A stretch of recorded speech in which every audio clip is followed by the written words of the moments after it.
Underclocking is the new overclocking. He wears the same shirt in his Bitmoji. The ASIC.TO firmware is finally ready to auto-tune. I've had an advanced copy of it running on this 104 terahash S19J Pro for a few days now, and I've got some numbers I want to share with you. I used to see how hard and how fast I could make these machines run, but that was in another life when mining Bitcoins at home afforded first-class flights, steak dinners, and tailored shirts. Now I'm wearing the same thing I wore to the gym this morning, and I drove here in a used Fiat 500 because of its fuel efficiency. Speaking of efficiency, the underclock.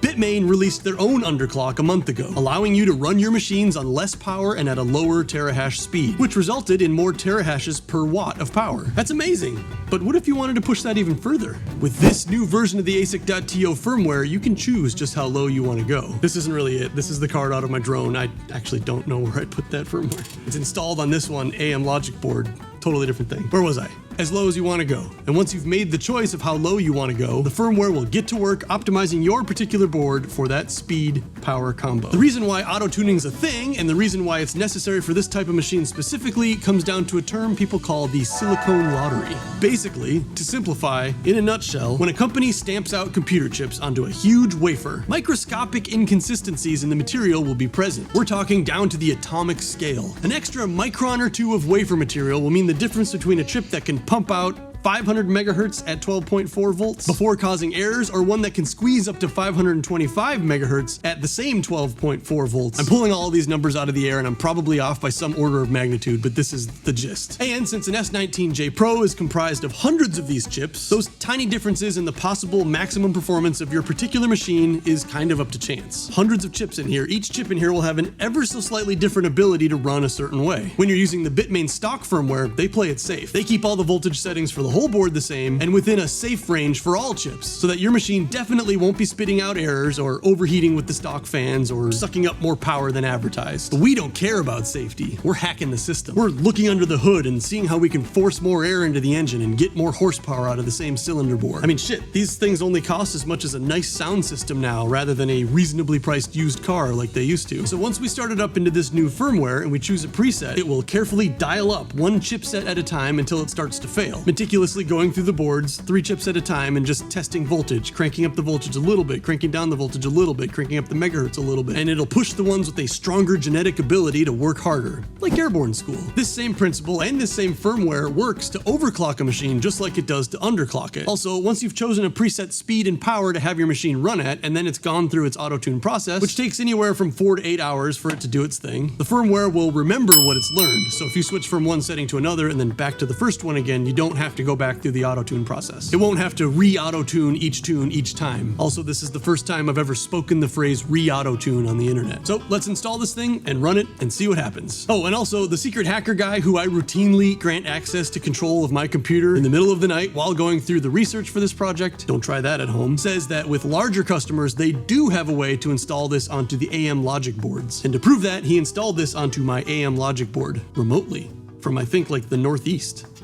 Kind of scary. And more than likely stole access to my HBO Max account at the same time so that he could watch The Last of Us. This year, I am most interested in the underclock. The reason for this is efficiency leads to profit. It's true you get less terahashes when you run your machine underclocked, but with cheap hardware, you can run more machines more efficiently and end up with more Bitcoins for less US dollars per dollar per month. Fact check me. I always feel like Doc from Back to the Future with this connection.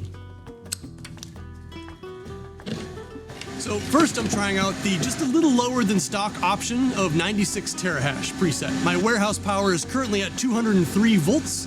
It's the 3-phase power, the weird American power, and it's pulling 12.1 amps, 12.1 amps, 12.2, 12.1 amps. That's 2,456 watts, and I'm currently getting 95.5 terahash.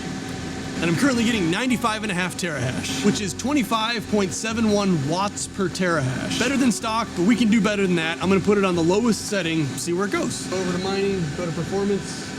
You can see that I've already tuned the 76 terahash. I'll be back in 15 minutes.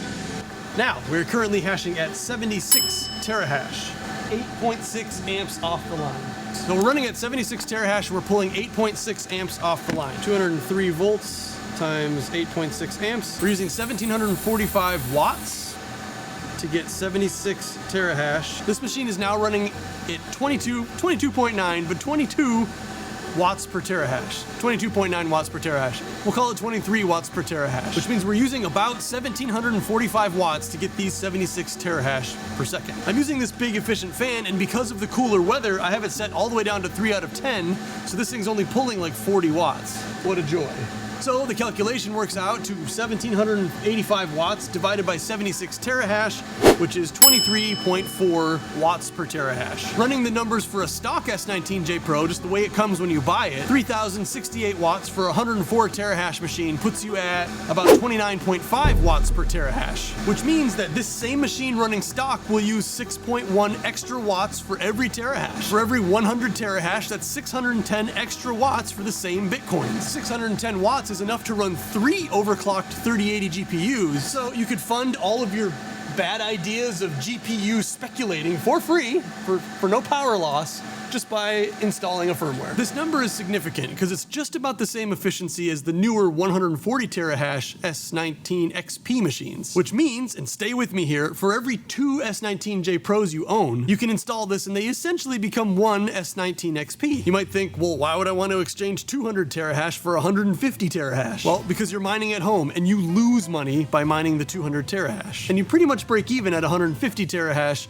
running an underclock. Not to mention, running these machines at a lighter load with the slower fan and lower power will result in a much longer life. In reality, all Bitcoin mining now is a race towards efficiency. If you only cared about raw BTC numbers, then get your hands on a few hundred S9 machines and overclock them as high as they'll go. You'll just pay so much money for the electricity that you'd be way better off just buying Bitcoin, unless the price of Bitcoin hits that 100,000 mark. Running the S19J Pro at S19 XP efficiency is significant, especially since we're in winter now and a lot of you can actually use the heat at home. In Florida, not so much. It's 78 degrees today. That double duty saves you money, which in turn, a guy could argue makes you money. And you can guess what this means for the S19 XP machines if you happen to have your hands on some of those. I don't, but my internet buddy and large immersion cooling farmer miner Taylor does. I asked him to run an XP underclocked to see what the efficiency on that would be.